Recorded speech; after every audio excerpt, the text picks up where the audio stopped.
Здравейте! Аз съм Мари от първия клас и ще ви кажа стихотворението "Герой незабравен" на Симеон Катихова. Колко много години помни този народ. Левски, име Светиня, син на Карловски род и герой незабравен, храбър български лъв. Левски, дякона славен, е в сърцата ни пръв. Колко много години, свобода, свобода, Левски, име Светиня, сила, смелост и борба. Аз съм Андрей от първи А клас, апостолът на свободата. От книгите ти знаеш кой е легендарният герой, когото слави днес земята свободната. Това е той, апостолът на свободата. Историята ни разказва, че бил и умен, и сърцат. Зато и е в песните на Вазов и Ботев възпят.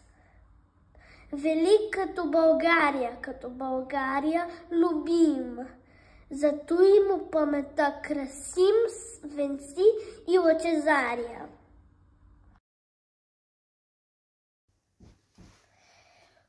Поклон пред апостола.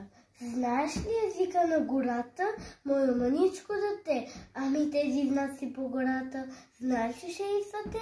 Левски минал някого от стука, пил от извора вода, името си издълбал на бука и запял за свобода.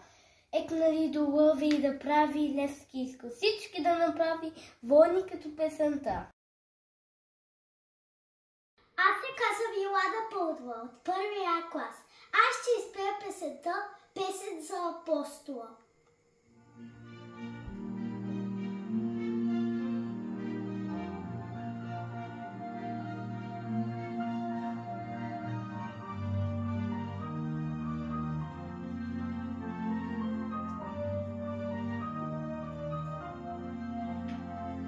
Живя преди много години, България славен герой, на милата наша родина, обрека живота си той.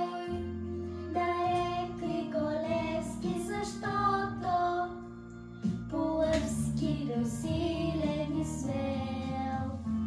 Безстрашно се боря със злото, след себе си всички повел. Апостоле, от теб се учим всички, апостоле, ти пример си за нас, България. За теб била е всичко, България е всичко и за нас, апостоле. За теб се учим всички, апостоле, ти пример си за нас, България. За теб била е всичко, България е всичко и